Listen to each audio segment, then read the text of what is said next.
Hello everyone and welcome to today panel discussion about AI literacy in Kenya Next Generation, organized by Otermans Institute.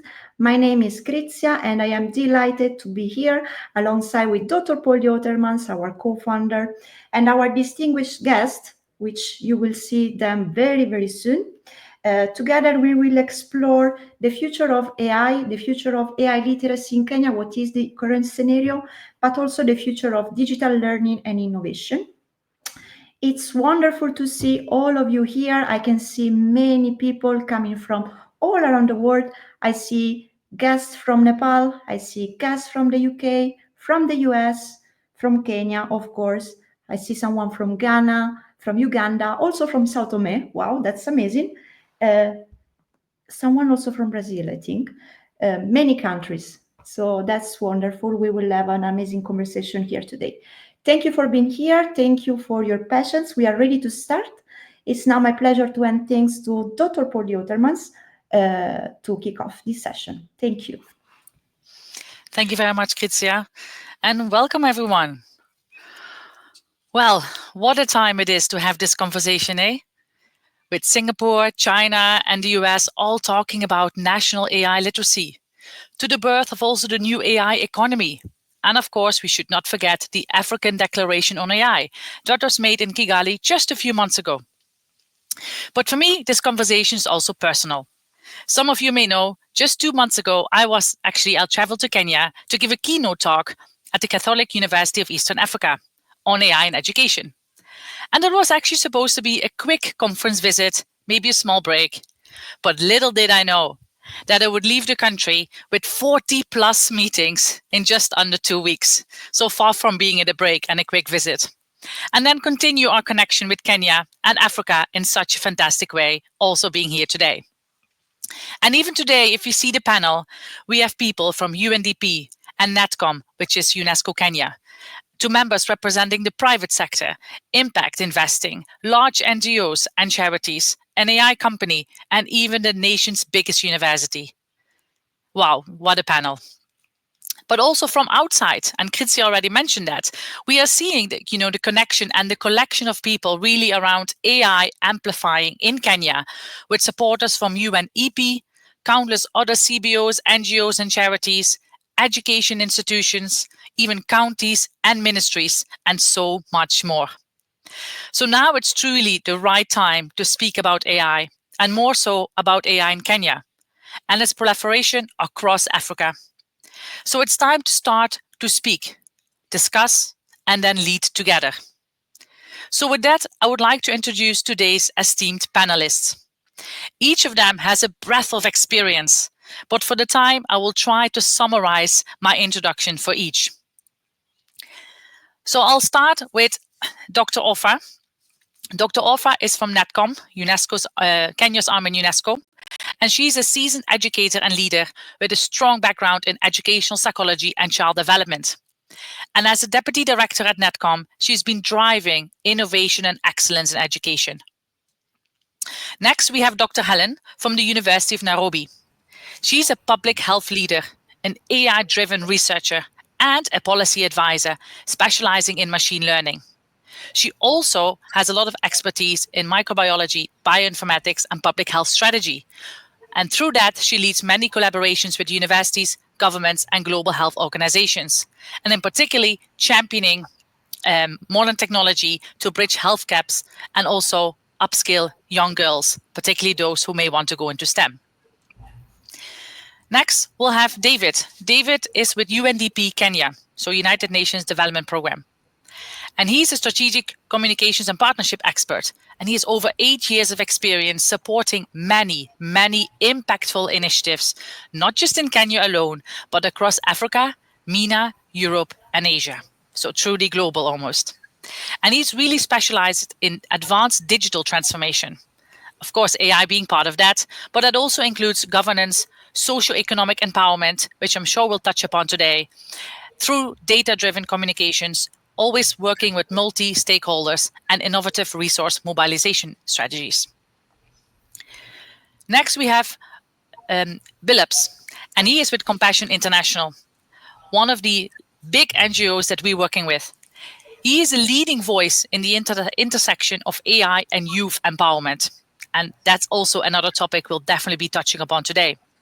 He is an innovation strategist at Compassion International. And what that really entails is the support of holistic development for youth to be economically self-sufficient. He really has a deep commitment to nurture the next generation. Next up, we have Eric, who is with Monde HQ. And he's an international development expert and cultural strategist with over 14 years of experience, again, not just only in Kenya, but across Africa. And he has led major youth, health, and creative sector projects, including many million euros grants across 14 countries, and also multi-million initiatives in other countries besides Kenya, such as Ghana, Togo, Uganda, Colombia. He is based in Nairobi, and he works extensively in youth programming, sexual and reproductive health, project management, and event moderation. So as you can imagine, he also has touched and leads a lot of impact initiatives, such as previously he worked with the British Council. Next up, and our final panel member of today is Devaditya, who is the co-founder and AI architect of Otermans Institute. He's an AI expert from London, UK, and he led a team of Otermans Institute that built the first digital human AI teacher, OAI, with a mission to upskill 750 million learners globally by 2030. And his AI teachers have taught learners in 17 countries, from students in universities, corporates, but very much focused on the marginalized communities. He is also the Young Innovator of the Year Europe by AI Iconics, and that was announced just 2 months ago at the AI Summit London 2025.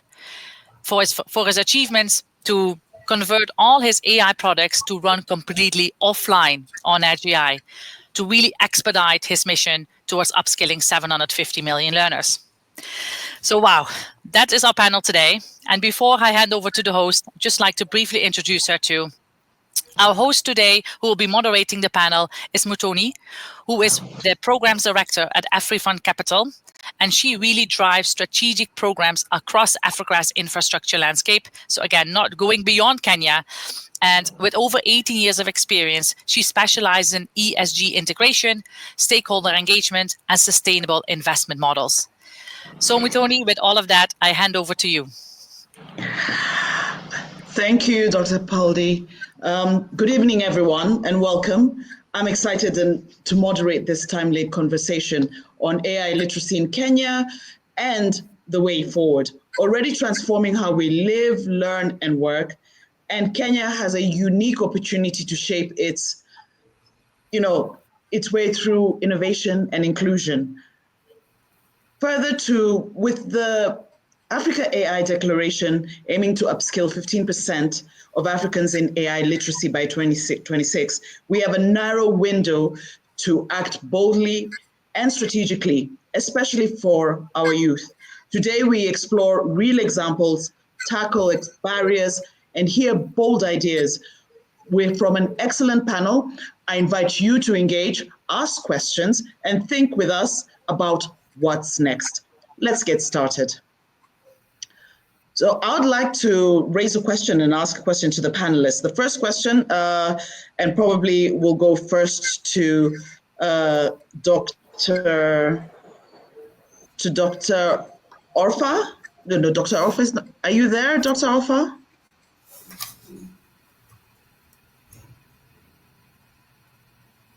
Okay, can we try Dr. Hellen? Yes, I've got issues or challenges with okay, I can hear you. Fantastic. Wi-Fi. Okay. But you can see I ask Okay, so Dr. Orpha, the first question I'm going to ask is to you.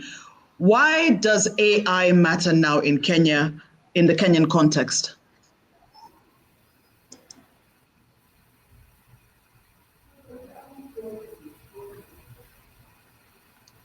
Dr. Orpha, did you hear my question? Or if not, I can jump on to Dr. Hellen and then we can circle back to you. Okay. Thank you. So can I continue? Yes, you can, Dr. Hellen, please do. Thank you. And thank you so much for having me in this panel. it's exciting to be part of the discussions on AI for Kenya. And the reason why I think that AI really matters is because, first of all, AI has really changed the way we are doing in all sectors of life.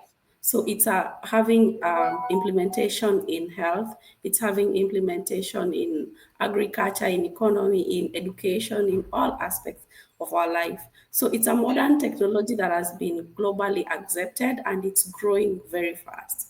And that's why it is important that somebody should launch and should get into the AI system as early, because the system is changing very fast.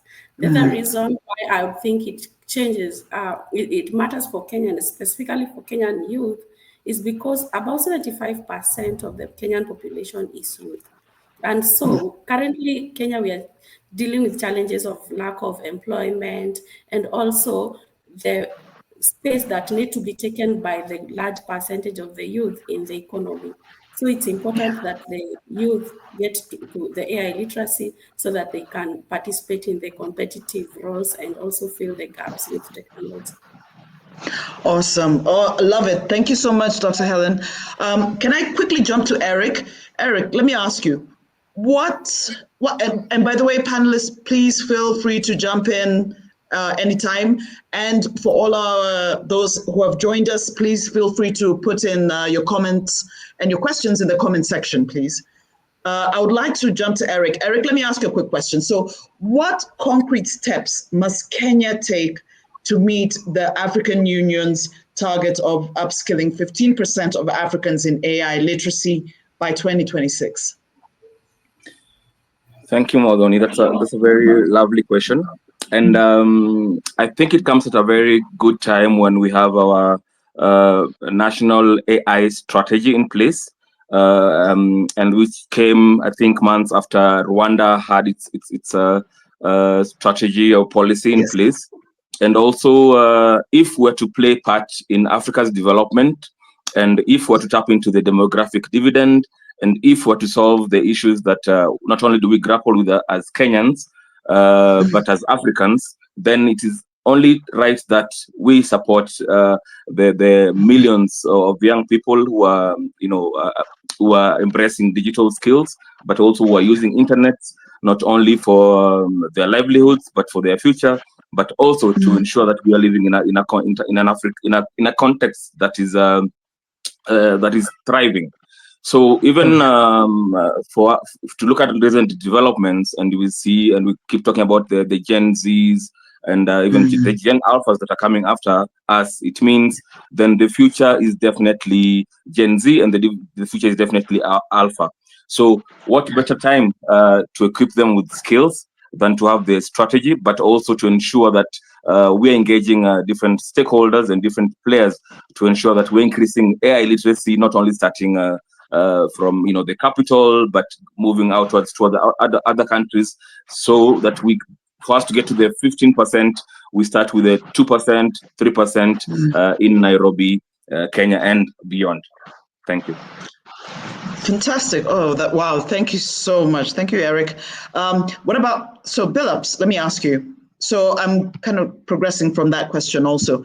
How do we ensure the inclusion in AI education and access? How do we make sure that it's inclusive? Even our education system is actually inclusive of AI. Yeah, that's a very interesting question, because currently one of the things, even before you talk about inclusion, is you want to ask yourself who is in it and who is actually the big player. And one of the things you want to look at is two spaces. When you look at Africa and also Kenya, we have the urban and then the rural. So the urban are always the frontier. They're always the first people to rush with anything when it comes to technology, digital space, and even AI. So the people that we really need to include are the people from the rural.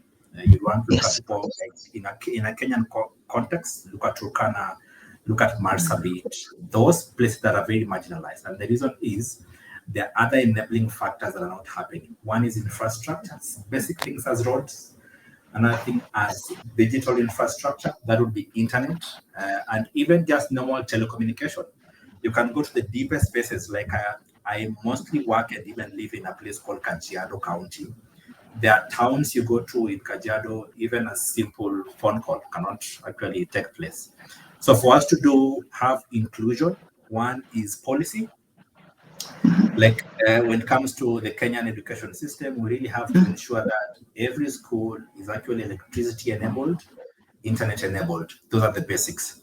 But also number two is to have like an affirmative action for girls and young women who are marginalized, and also the schools and the young people in the rural areas to ensure that they have digital spaces. One of the things which you don't know, when you look at what we call the national government funding that goes to the parliament where our members of parliament have, every member of parliament has got money to set up innovation or digital centers. So that should be the basic. So those two things, policy framework and ensuring infrastructure, one from our government players and even private sector. Thank you. Awesome. Thank you so much. Thank you, BILLUPS. So I'm going to jump now to David. Is David? Hi, David. Okay. So what real programs or youth-driven initiatives in Kenya are already using AI meaningfully? I mean, give us some examples, of what's going on, so at least our audience can actually get what is actually happening in the background. Thank you very much, Muthoni, and that is really a good question. So I will answer that, but again, allow me to jump in on a previous question, just for yes, please. Yes. Yeah. How to kind of foster inclusion. I think one thing that needs to be done is move away from policies and thought processes to execution. And how to move to that is, again, there has to be a structured way of engagement where we are not just looking at AI in a broad kind of spectrum, but we are fragmenting it into the different first demographies, number two, into the different I'd say categories. For instance, I mean, you may want to talk about urban marginalization, social marginalization, economic marginalization, that kind of fragmentation. Again, we may also want to look at the youth, the women, and the persons with disability.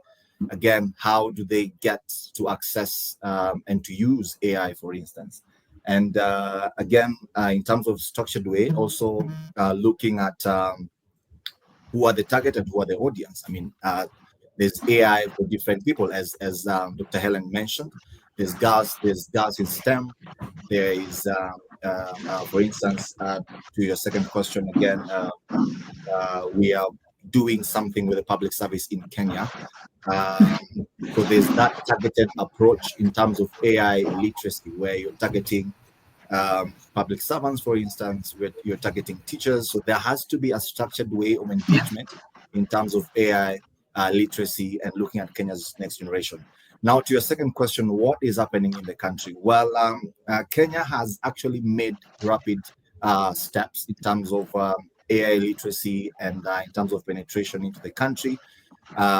We have now the Kenya Digital Master Plan, which is in place. We recently launched the Kenya AI strategy, and we have the Digital Spow Highway, which is being implemented in the country, and then aligned with the different regional and global focus areas and documents. For instance, in Kenya, we have the digital hubs that have been set in place by the government.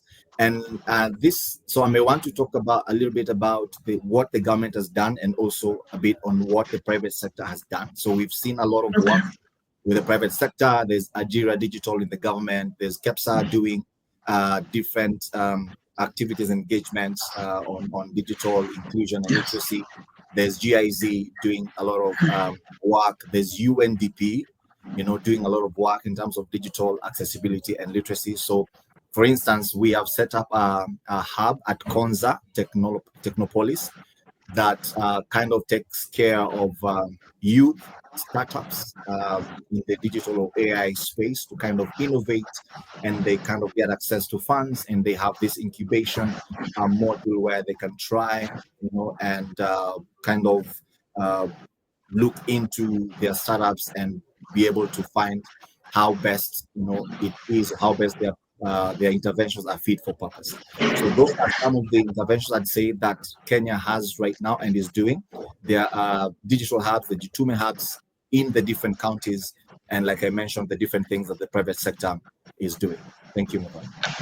Super. All the panelists, by the way, I love, so David did the right thing, just jumped in. Please feel free to comment on any other question that has been asked. It's free for all. Okay, maybe can I jump in, Muthoni? Yes, feel free. Just piggybacking on what David is saying and all the lovely initiatives, looking at it from a government approach, but also even looking at the community itself, you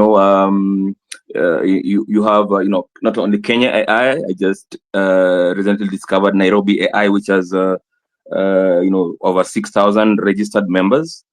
And we even held a hackathon in the first half of this year. And, you have a hackathon, just trying to look for, local solutions powered by AI.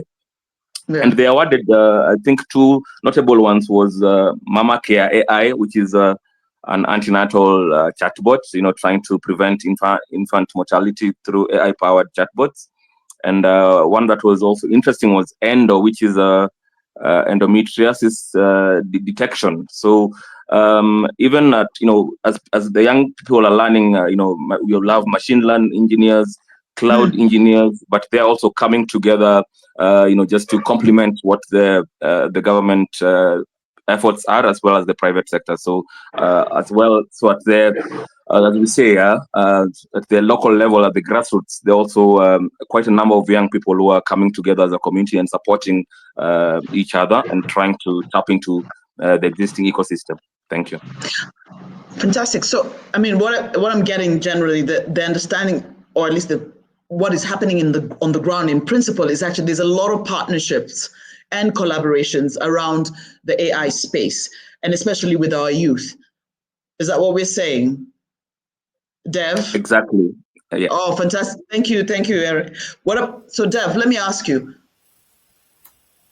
is there a certain structure of what must be done or what needs to be done? So basically, understanding what government needs to do, what private sector needs to do, and anybody and all the other players, relevant players. Do you think people know exactly what they need to do to get us to the next level? Fantastic question. Thank you for actually saving that one for me. I think it's a brilliant question, and I'm going to also, with your permission, tie that in with some of the other points, because I think this is that kind of a question, right? So first of all, I think the most important factor is it's not only about Kenya, it's not only about Africa, anywhere in the world, when you have a transition like this, right? This is the fourth industrial revolution, right? This is the AI economy. When you have a transition like this happening, it has to be a together moment, right? You're talking about experts from outside, experts from inside, ground level innovation, your guiding partners like the UN bodies, your institutions, etc. What I see, with the limited but very deep sort of interactions we've had in Kenya, right? And it happened because of what I'm seeing, this depth, is that this communication is ongoing. As you can see as well in this panel, right? This is a communication between your, the largest university to UN organizations, to experts in private and charity, etc., right? This communication is happening. I think that really matters.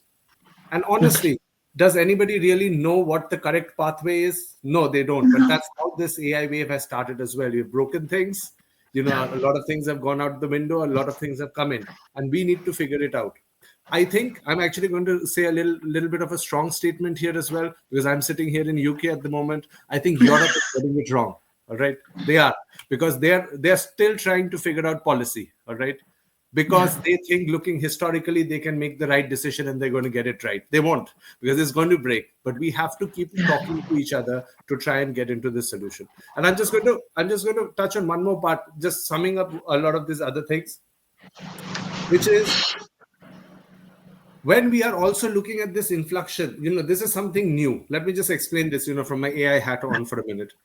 If you're talking about the internet, right? If you're talking about learning or consumption or anything on the internet, it essentially means It means that there is a database somewhere, and every time somebody can access it, they pull something out of that database. All right.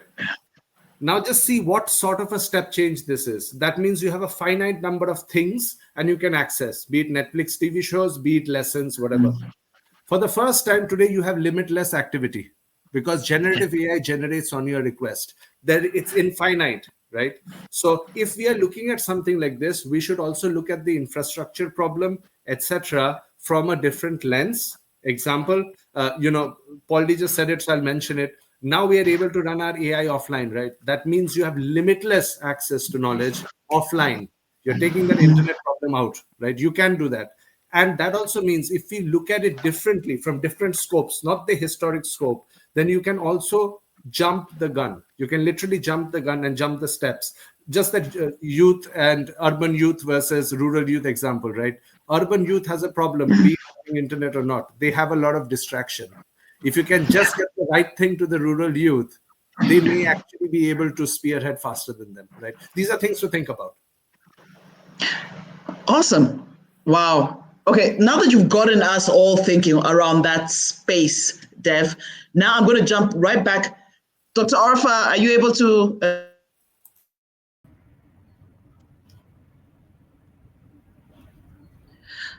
Dr. Orpha, are you able to give us one comment? At least it would be great to know what your thoughts are. Just like what Dev has said, what do you think should be the challenge when it comes to AI? You know, looking at the next 6-12 months, what should we be looking to achieving? Hello, everyone. And sorry that I've been having internet challenges, but here we are. I hope you're getting me. Yes, we are. Yes, we are. Yes. And thank you so much for this chance. And what I wanted to say is this. And AI is welcome. It's a good thing. It's a big thing for all of us. But incidentally, my challenge is, or my issue is around gaps in terms of the uptake of AI. The AI, there's a big AI gap between the older people and the youth. And it's like we may not see that as a problem, but it is. Yes, I wanted to imagine that the youth depend in the African context and setup, like Kenya, the youth depend on the older generation for guidance. And yet, there is a very big gap between, in terms of AI literacy, between the older generation and the youth. Are the older generation still going to guide the youth? How are we going to cope with that? And yet, the older generation is very slow in actually the uptake in wanting to take it up or in the understanding and seeing the importance and the way to go. And actually, the youth are too fast. They are very fast. That is my worry. And I don't know how we are going to deal with that gap so that now we still become advisors and people who are supposed to guide the youth. For now, that is what I can talk about. I am so glad, Dr. Orpha, you raised that, because I mean, I think we were all looking at the very policy technical part, but actually looking back at home and how the implementation of AI depends on actually its generation. There needs to be a sync where both actually understand for there to be progress to move to the next level. Dr. Hellen, what do you think? Unmute, my dear.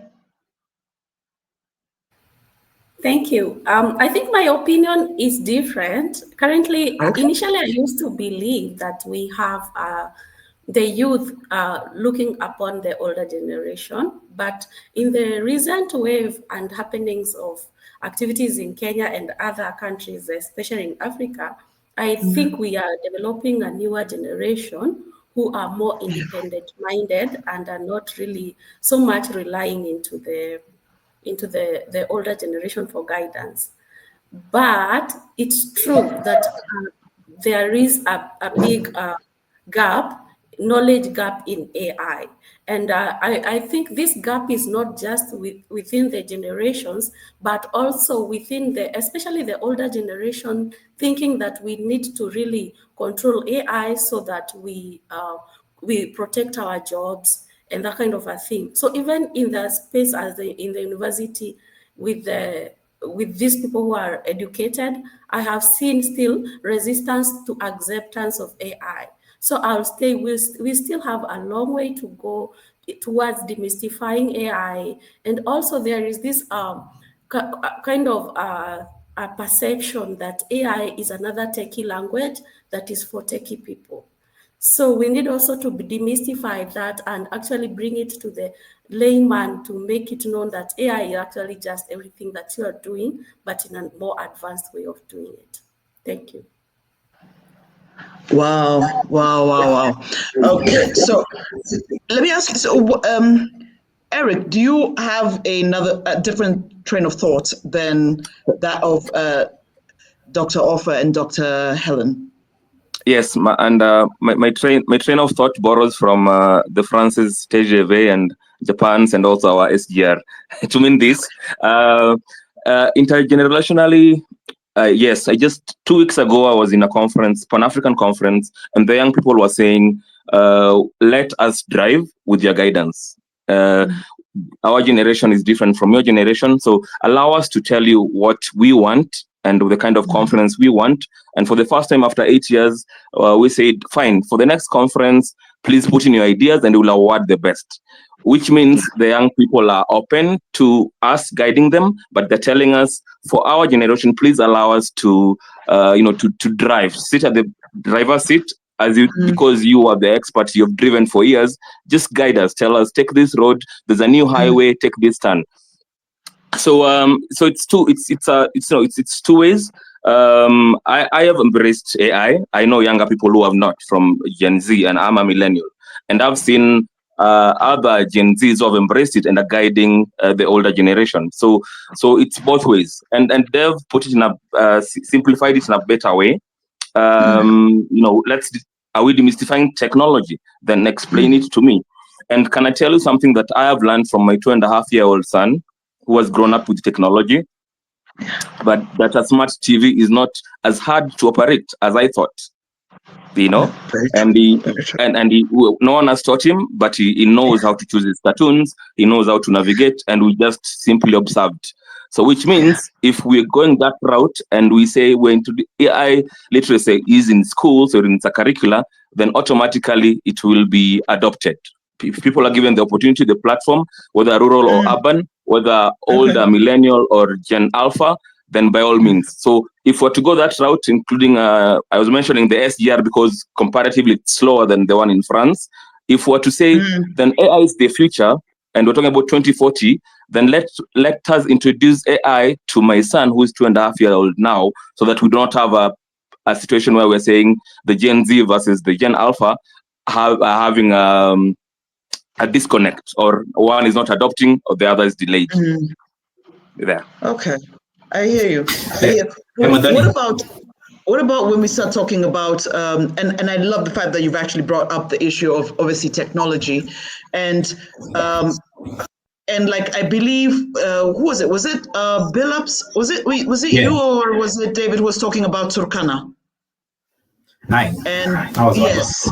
Yeah, and therefore the gaps. So as we look at the infrastructure, I mean, what would be the call to action when you're asking government in terms of, I mean, is there an expensive way? Because everybody's going to talk about the money component.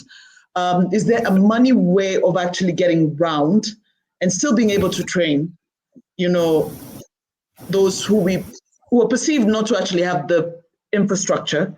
Is it possible, David? Thank you very much, Muthoni. And allow me to just piggyback a bit on what Dr. Hellen and Dr. Nyakundi said. So one thing that, again, we are facing in terms of doing AI literacy programs, especially with the generation that is not millennials or Gen Z or Gen Alpha, is that, and I totally understand where Dr. Nyakundi is coming from. I mean, there's that African, setup. But what they've said that is really important is this is the 4th industrial revolution. And from the basic knowledge of history, every revolution has its own drivers. And there's a generation that drives a specific revolution. So it turns out that in this revolution, it has its own drivers. And I don't know, unless it's you're in a driving school, every car has only one steering wheel. So you can't have two generations like proponing to like drive this thing. So here's the thing. There's a lot, and now this is where there's a lot of literacy, and there's a lot of, again, when you're talking about AI is part of digital transformation, you know. So there's a lot of communication, there's a lot of education that needs to go into this. There's a lot of, again, coming down to the African context, there's a lot of behavioral change and mindset change, communication that has to go into this, because you may not want to ignore the I'll use the word elderly generation, because they're the ones who are kind of now supporting the younger ones to get into the schools, and they're the ones who hold these decision-making offices, you know. So if they are not sensitized into, if they don't see the benefit of AI and digital transformation, we are going to have specific blocks into this journey that it is so nice, but then the people who have kind of these offices and powers currently do not kind of buy into this. So there's a lot of sensitization that needs to go into this. Now, into your question, where is the financial conversation in this? Like I mentioned previously, the transformation is a partnership. So there's a role of the government, there's a role of the private sector, there's a role of the community in terms of, you know, championing this. Well, the government, as I was looking into this conversation, I thought and figured the government to be, I mean, if you look at the Kenyan government, there's the people and the parliament, and there's the way the people cannot do with the parliament, because the parliament that passes laws. So if it's the same way extrapolated into the community, I mean, we need the government because they have the systems, they are able to pass these laws. So we need them and the people, for instance, in the government to actually facilitate the policy angle of this. And then we also need the private sector to actually come in with the funding, you know, with what they've talked about, the infrastructure. If you look at one of the challenges, again, that is inhibiting penetration into the last mile areas in the country is essentially, I mean, 4G and 5G connectivity. The challenges, as Dev said, that will be for people or for urban population is, you know, noise and a lot of things happening. But again, that is really different from guys in Turkana or from guys in other last mile communities. So there's that level of infrastructure that the private sector, including NGOs and multinational corporations, that have power to and to like unlock so that this actually can move forward. So when you're talking about partnerships and structural engagements, so I see those to be the different angles where the private sector and the government and even education systems can actually come into play in actually furthering the AI literacy agenda. Let me jump in a bit. Yes, I'll still touch on what I talked about earlier on. And looking at, I also touch on policy. Sorry that I wasn't there when you were dealing with it. Looking at our country and Africa in general, who is, if we look at it genuinely, who is in charge of policy development? Is it the younger generation or the older generation? Therefore, the older generation. Who has the command? Look at the protocols that we have. Is it the young people? Is it the youth? Of course, if they were given an opportunity, they would do everything. They would change according to what is new in the world. But the older generation still say, remember the protocol. It is so and so and so and so, not you. Listen to us. You must listen. And what has that done? That has made it very slow for the uptake of AI. And we need to accept that. Those in the office are still those who actually say they are actually still in power, and the youth must listen. The younger generation must still listen. So probably until we get more youth in these positions and enable them to make decisions, we will still remain behind in terms of the uptake of the AI, which is very, very key to us. And allow me to also mention on something to do with policy. Looking at the international, from the international point of view, and UNESCO gives a lot of recommendations about and guidelines on how to come up with policies. If you look at those, the guidelines are very, very key. Very few African countries take advantage of that, including some recommendations and declarations that come up to actually kind of show the strengths of taking up the technology and also looking at some of the challenges that African countries or the world might face because of what? Technology.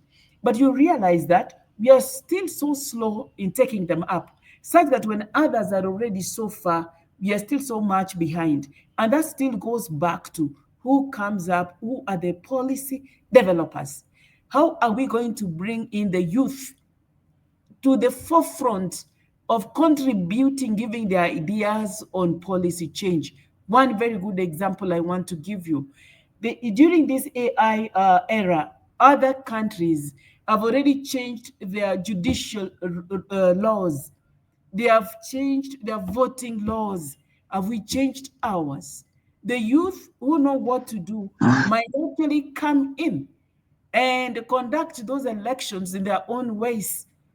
They can change things, and the older generations, we are still waiting protocol. We are waiting for, yes, sir, it is you who is supposed to do it. And our youth actually will have seen something. They will, I'm looking at a challenge that unless we actually look at things differently, bring the youth in as the changers. The youth are the changers.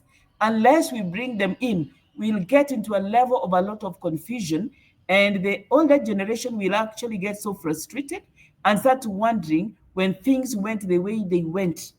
And back to you. Quick one. I mean, Dr. Orpha, that for me is absolutely amazing, because I think it also leads to the question of if everybody's going to try, and it's going to be a power play. So how do we avoid the power play between the youth with the AI, and then obviously the older generation wanting to maintain a certain, how do I say, the norm, or keep it, status quo as is? Anybody else can jump in, by the way, feel free. Any one of the panelists. Yeah. So I'll just jump in on this one because okay. My paper is filling up right when I'm hearing this, and beautiful sort of discussion. So I need to offload some of this. First of all, this just happened this morning, and that's why I was a bit late for the tech check. I was talking to a partner, and mentored in Sri Lanka. And one of the lines, basically just keeping it short, was, don't go to this ministry. They have a lot of older people. They're going to take time to decide. Go to this ministry. They're going to act fast. All right. I'm not naming the ministries or whatever. Okay. So this is real. It's not a Kenya problem as well. But if it is, we need to solve that. Right. But let me now give you a little bit of a silver lining. Now, this silver lining is also a path that has not been treaded upon. Okay. So it may not be a silver lining. But if we really think about it, right, let's talk about a farming community, right? You have generation to generation to generation. They pass down the knowledge, they pass down the know-how, and it goes on, right? Suddenly, one day, there is a member of this family who decides, I will go to the city or whatever and go and join a college or a university, right? Probably with no support or at least guidance from their parents who haven't done it. They went out and looked for opportunity. And when they got it, they changed a step. I wouldn't say step up, but they changed a step of life, right? Now, if you think about any of these revered characters in history, right? Be it explorers, be it scientists, be it doctors, be it freedom fighters, they all went and looked for opportunity, right? If they found it, they were successful, okay? I think in the context of Africa, AI, right? Whether they're getting AI literacy or not, people are still using it. The Gen Z, now Gen Alpha is coming, they're using it, right? It could give a more democratized version of this opportunity. And I think there, at that layer, at least in Kenya, I see there is a big upside and opportunity, right? And I'll just give you another example. If you see the whole world talks about crypto, right? Let's use crypto. That should be the, the currency of the world, whatever. You've got USDT in US still there, debating about it. Which continent uses crypto to trade? Africa, right? So this is an opportunity. This can happen. But again, that's a path not treaded yet. So this is that question around what about this new generation, right? The independence, etc. That's going to happen, but very hard to predict what. Muthoni, BILLUPS, it's you. Don't worry, it's you. Please give me your thoughts now. At first, I was really scared when Dr. Nyakundi Orpha was actually beginning to talk about the power play between the young and the old. But when she just recently talked, I kind of got what she meant. Yeah. And the thing is this: look at it this way. So the young people have got the energy, they have got the expertise, and then they're very curious. Yes. But now the old, they're the owners of the policy-making institutions, and they're the owners of the money and the owners of the companies. So let me give you a few statistics. Currently, a research was actually done, and 43% of the skills that are needed are digital skills. Yeah. Now, cybersecurity happens to be one of the highest ranking skills, with actually all of us, over 70%, as one of those demand skills that every institution or company organization actually needs. So one of the strategies that I think we need to use for us to move forward, yes, the young people might have the curiosity and the expertise to use AI and advance it in terms of innovation, but who are the owners of the companies? Who are the owners of the big money where this AI and the innovation is to happen? Is the older generation. So number one solution is this open dialogue. If we can find a way to repeat these conversations day by day, the more we talk, the more we have answers. So open dialogue will facilitate conversations between generations. In that, we'll build trust and reduce misunderstandings. Whichever way, formal or informal dialogues, that can work. Number two is if we find a way where we can actually value our diverse expertise. One of the challenges that we are facing in terms of AI in Africa, and I'm saying Africa because Kenya is just one of those countries, is this. Most of the AI languages is English, not even Kiswahili. That is actually now, which actually one of the biggest language that's been spoken in Africa, apart from French and English. Luo, when you look at Luya and other languages are in Kenya, we want people who can actually translate that so that when I'm even using a chatbot, the older person, my grandmother, can even go to that space. And who has got that knowledge, who is the custodian of the culture and the language, is the older generation. So the young people cannot say we have to move the older people away. But also lastly, if we can find a way to do what is called cross-generational education, where AI literacy, even for the older people, the older teachers. Currently, we are running a program as Compassion International, where we want AI to be integrated in most of our curriculums, holistic, that's what we do. But now we've realized that the teachers that are teaching our children are over 30, 40 millennials, but some of them are even actually around 35 to 40. So the basic people that you are beginning with is not even the child, is the teacher. Because currently, most of the AI digital literacy education is now on the phones and tablets. So we find a way to have that open dialogue, we work together, we can actually move ahead. But I like what you guys are saying, and thank you, Dave, for that thought also. Thank you. Muthoni, allow me to jump in. Okay, fine. Just allow me to say this, yes? And yes.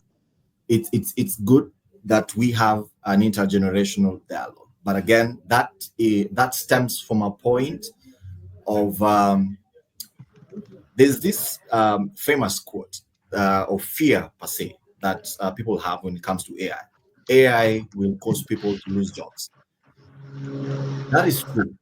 And again, it's true that AI will make more people to get more jobs. If you look at the difference between the number of people that are going to gain jobs and the number of people that are going to lose jobs, The number of people that are going to lose jobs is high, but the number of people that are going to get jobs is much, more higher. Now, that is like at the higher level. If you break it down, who is losing the jobs? Well, who is losing the jobs? Allow me to say this, is the older generation, who are getting this is the younger generation. So this is the thing that is in play here. There's a fear, of the older generation that these young people are taking our jobs, so they'd want to secure that, that okay, so we are in control of all this, we're in control of policy, we're in control of ABCD. So we will slow down ABCD because I have a few more years to retire. So you wait till I retire and then you can take over my role. But here's the thing. Money is changing hands. No, money has changed hands actually. And that is scary. We used to be in a situation where for you to get 1,000 Kenya shillings, our parents, you'd have to work. But nowadays, they only just to post a video and they have $200 at the end of the week. Very true. Very true. And it's confusing. It's like, why are you getting more than I'm earning in a month? Why are you getting this money? So it looks like if I let you go like this in a few months, you will not be listening to me. You'll be like my boss. Very true. So that is the fear. That is the fear. And I just want to say that education and literacy and sensitization, as much as you're talking about intercultural or intergenerational dialogue, is really, really, really important because this fear has to be demystified. At the end of the day, there has to be progress. And when people are holding on to their thoughts and their way of doing things, there's progress being inhibited. So what is the causative effect of that is that the younger generation are finding other ways of permeating that truth. Someone gave an example that who is in control of the crop factors of production and stuff. I would want to argue that it is not the older generation. The people who are the founders of Serious Company and Dev and Pauldy are here are younger people. The younger people, and they are earning this big money, and they have different, diverse ways of making things work, kind of, going around the system.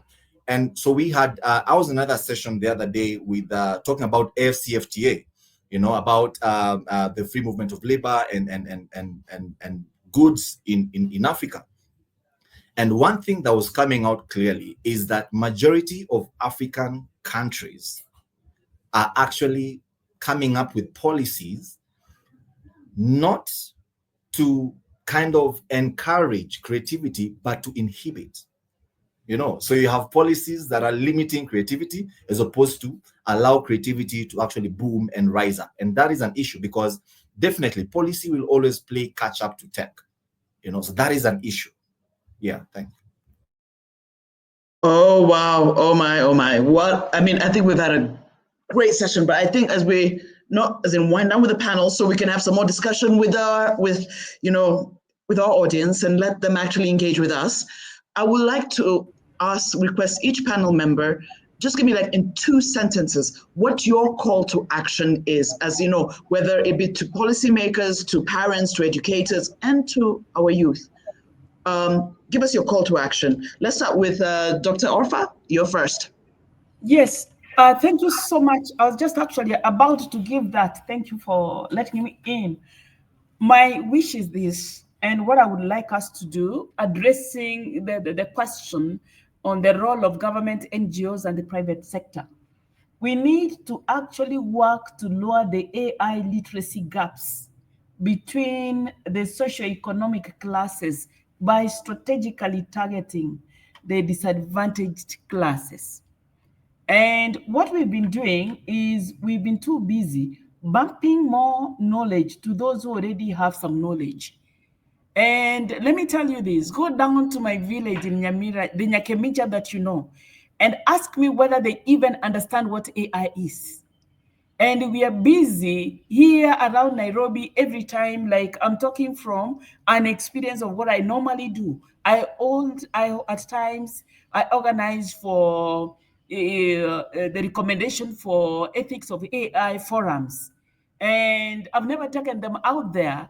I hold them at the University of Nairobi, Tuk University, Corporate, that is where I operate. They already have an idea.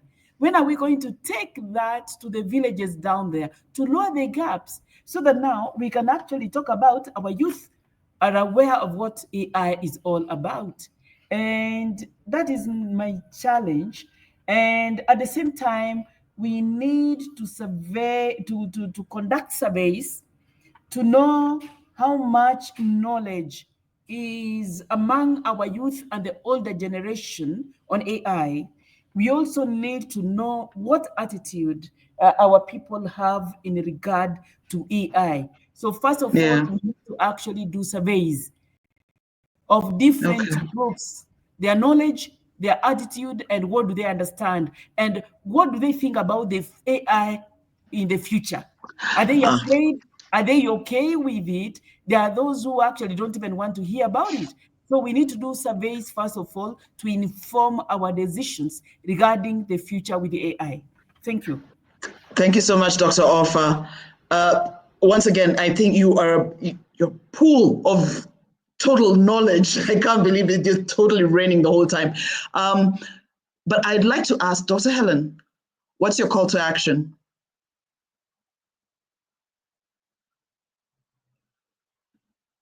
You're on mute, my dear. My call to action is too.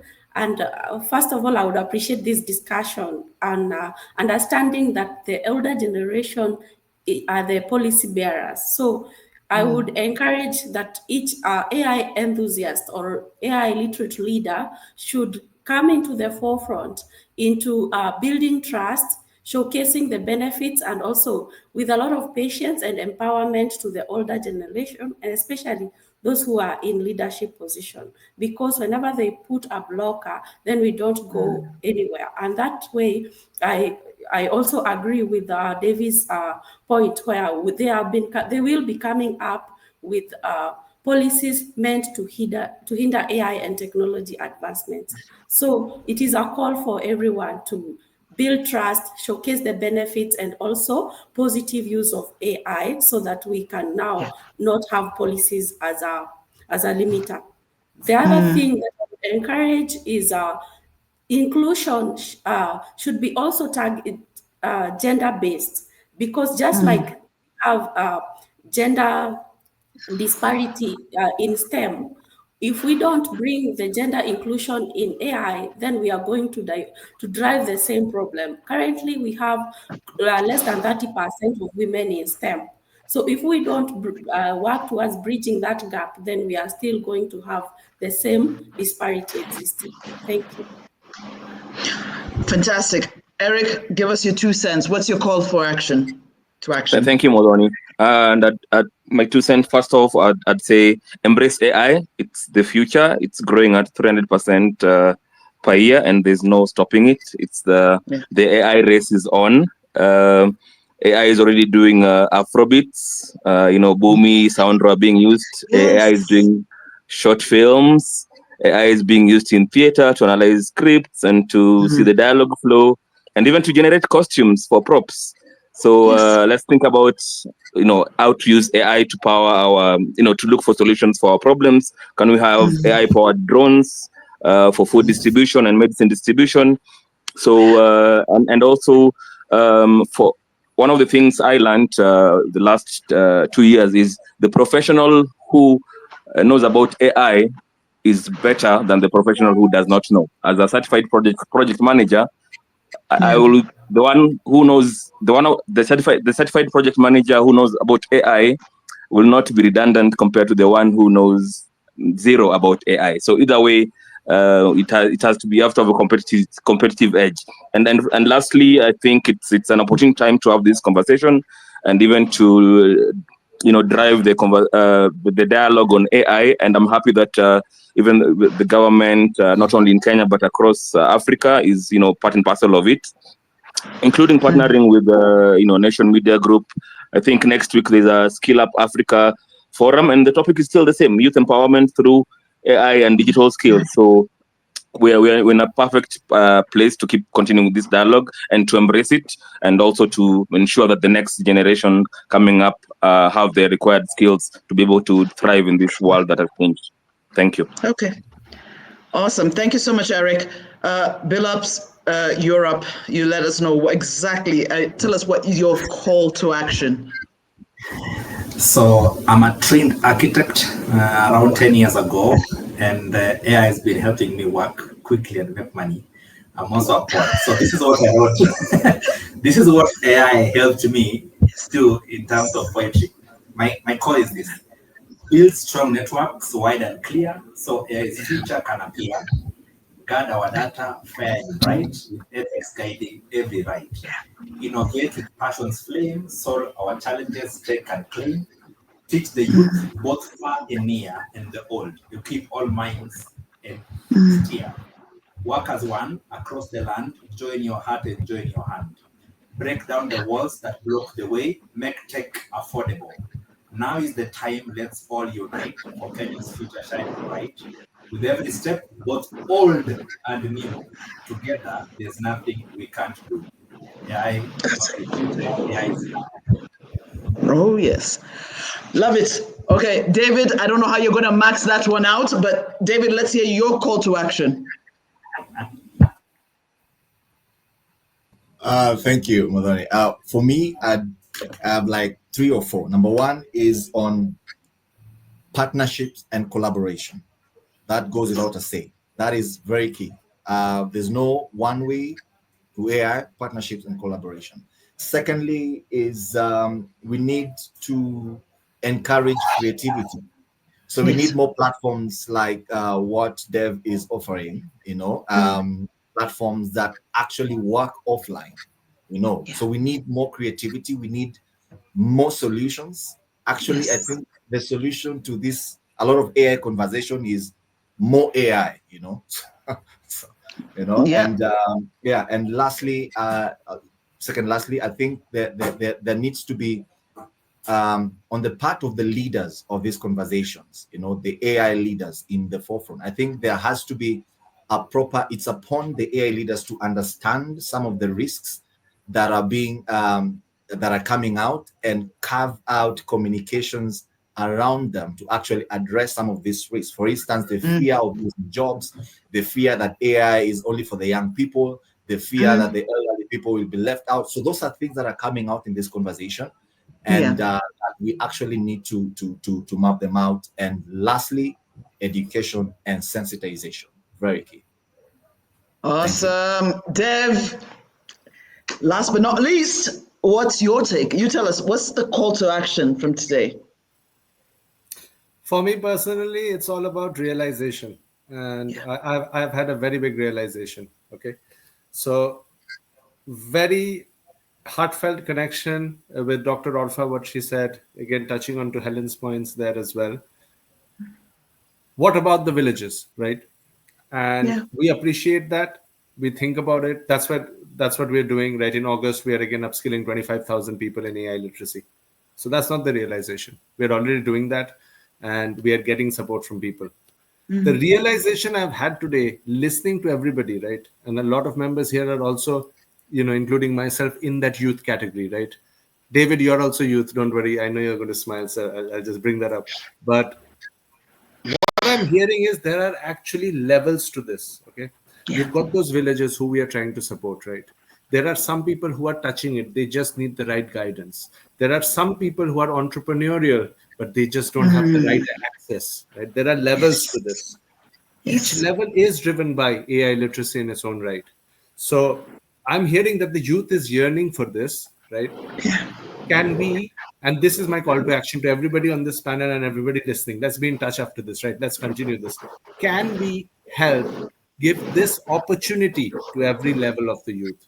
And maybe it's just not about, upskilling them in AI. It may be building the next 1 million AI engineers in Kenya, the next 1 million entrepreneurs in Kenya, because that's what I heard here, that everybody's yearning, and we need to really just listen to them and give them that opportunity.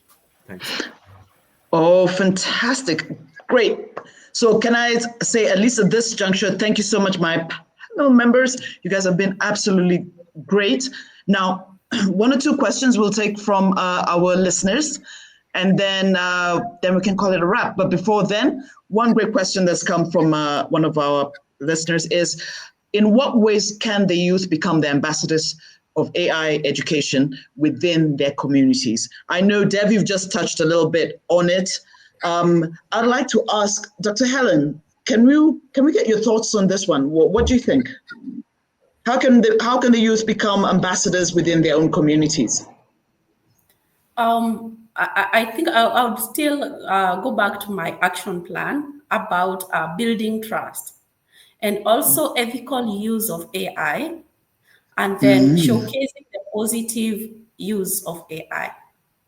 Yeah. Awesome. So there's a lot of positive work that has not been showcased, but what is negative really makes noise. And especially in Kenya, whenever there is a misinformation or a wrong information, it really goes far and wide and very quickly within our network.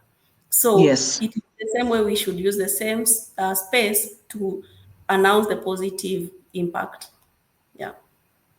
Awesome. So next question from our listeners, I'll give to Eric. What are other barriers to AI education access for Kenyan youth, and how can we address them realistically? Thank you for that. And one of the two things I think about is I was just thinking about the infrastructure. And similar to what BILLUPS was saying earlier, in my own village, 300 meters from my mother's house to my brother's house, there's no connection. I recently wrote to Safaricom, and they said it will take time. So there's no fiber connection. I know there's a promise to do 100,000 kilometers of fiber optic cable across the country. That will mean that's a huge cost. So. So that limits that, and also in as much as we talk about 40% or 41% internet penetration, there's still the cost of these devices that is still out of reach for many. And also talk about the cost of devices. It includes also the cost of internet, in as much as the offline options, but how much does internet cost? And I was just telling someone that there's a difference between the Kenyans you see on X vis-a-vis the Kenyans on the ground who do not even have access to those devices. And of course, I'd say the future is still bright. I was talking about the community of AI enthusiasts, developers who have organized themselves into a community of 6,000 plus and are organizing their own events and are looking for AI-powered solutions to the problems that they grapple with. So it's still great. It's still, it's still amazing. So any enthusiast can join those communities, and let's keep the conversation going, because remember, as we keep saying, the generations drive. Gen Z will drive this change. Gen Alpha will drive the other. So if you're a young person, if you're enthusiastic and you see that there's a future, there's a potential, by all means, get into the driver's seat and keep driving forward. Thank you. Fantastic. Thanks so much, Eric. So BILLUPS, give this one to you. How can local languages and cultural contexts shape more inclusive and relevant AI learning materials? That's a hard question. But I'll try. Okay. So English is a foreign country in Kenya, and most of the African setups, like maybe French and German also. But in Kenya, we have over 50 languages. So how can AI enable that? So one of the things we do is my point that I was talking about, bring in our older people who are custodians of culture and the language. Number two, is their oral traditions that the Africans have been used to passing in terms of morals, character, and stories, and whatever used to happen back. So if you can find a way on how AI can be able to replicate that or store that for the future generation, that will actually be good, because we are who we are because of our past. And then number three is the same thing that I think all of us have been talking about, collaboration and cross-generational learning. So whenever you do that, I think you'll be able to be home and dry. Lastly, if every AI model and language, if we can find a way, and I think it's us to drive that, if you can find a way to add more languages in terms of translation, will be good. Awesome. Dr. Orpha, are you still with us?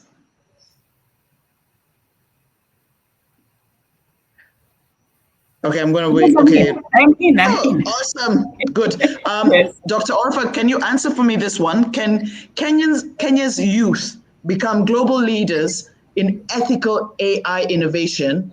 And what support do they need to get there?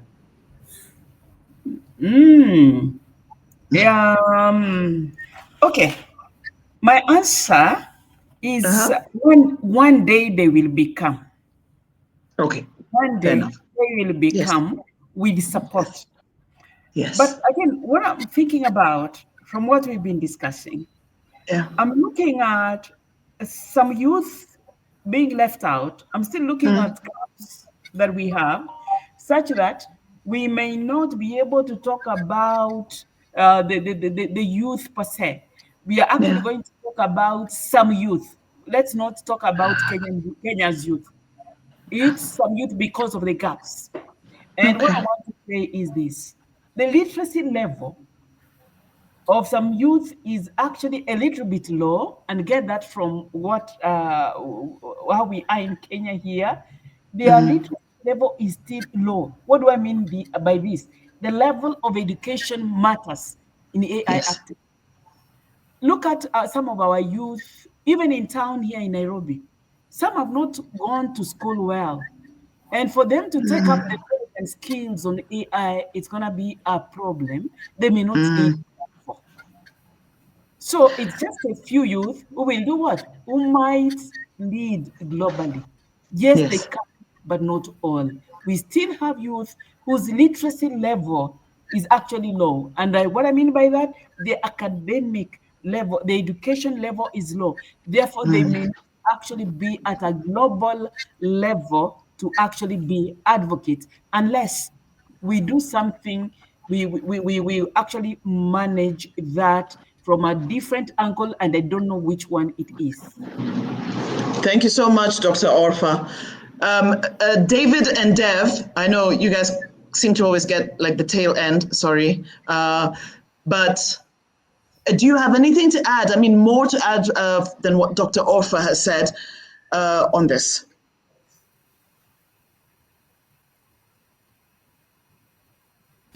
Yeah. Let me go first. I think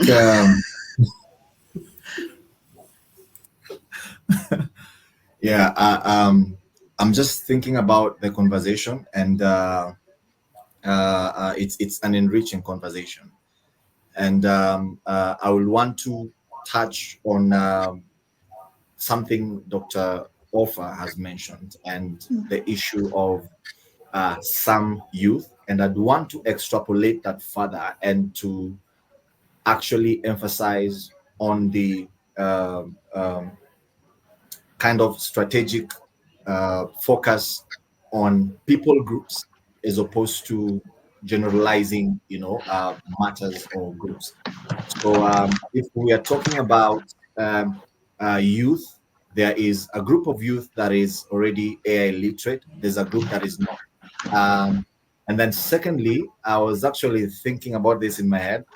I'm like, I think at this point, we may need to have all the youth empowerment organizations. We need to have more of old people empowerment organization, kind of to actually bring the elderly generation into the conversation, because that is an issue that is coming up, and information and sensitization is really key. Lastly, on the last mile connectivity and the last mile, for us to reach the last mile populations, I think we need to have more conversation about affordable internet connections. We need to have more conversations about infrastructure. We need to have more conversations about, as much as we want to do AI literacy and literacy programs, the people we are reaching, do they have the devices? What are we doing to facilitate them in such? So different interventions over and above the education or the curricula that we are doing. Yes. Awesome. Thanks, David. Dev, last Allow words. me to add something. Allow me to add something. I honestly, if it's going to be like minus like 20 seconds, yes. Yes, it is. I believe. Okay. We must, given what David has said, we must, as a country, purpose to adjust our curriculum to include AI units, starting from our babies to university, in order for our youth to globally make a big difference. Thank you for the opportunity. Thank you, Dr. Orpha.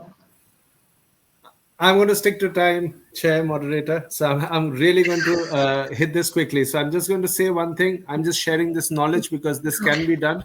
We are doing it. If you need help, support, etc., let us know. We are actually saving and preserving language in the US right now. You'll be thinking, why the US, right? Because the US has over 500 tribal groups. Some of them are only 200 and 2,000 people. The elders are creating and saving that language. We are helping to preserve that. So that can happen there as well. So that's the first part. Let's talk about that.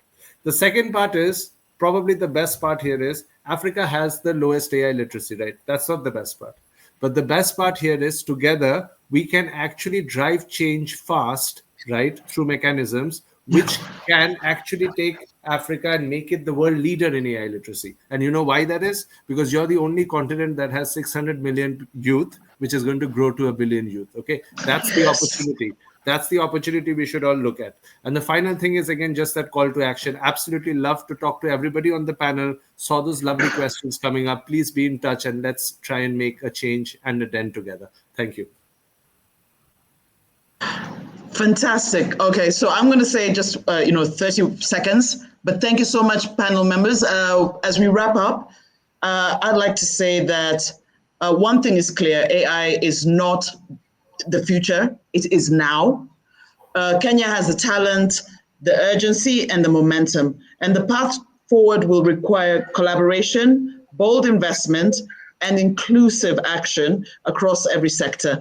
To every policymaker, educator, innovator, and young person listening, the question is, what will you do to make AI work for Kenya's future? Let's not wait to be disrupted. Let's lead the disruption ethically, locally, and together. Thank you for being part of this conversation. The work begins now. I'll hand it back to Kirisia. This is yours. Take it home. Bye.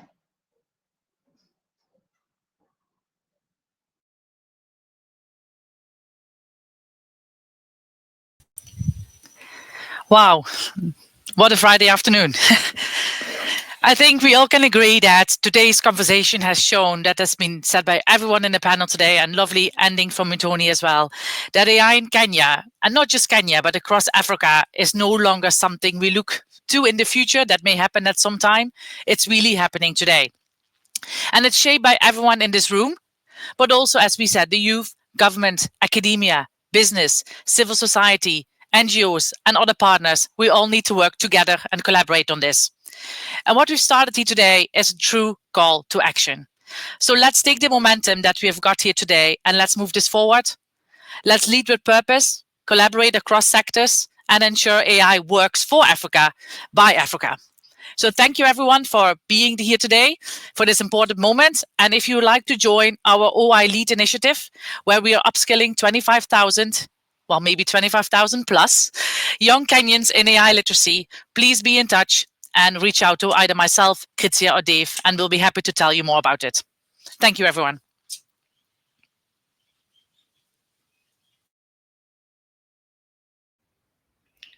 Fantastic, perfect. So let's close the webinar. Just a kind reminder, everything has been recorded, so we will also share the recording by email, and in a few days we will also post on our YouTube channel. Feel free to contact us. The email should be on the screen, not only for the OI Lead initiative, where we are going to empower 25,000 or more youth in Kenya, but also for all the other webinars and other kind of collaboration. Have a good day, everyone. and speak to you soon. Thank you. Bye, guys. Bye. Thanks, everyone. Have a good weekend. Bye-bye. Thank you. Bye. Bye. Thank you. Bye-bye. Bye. Leave the studio.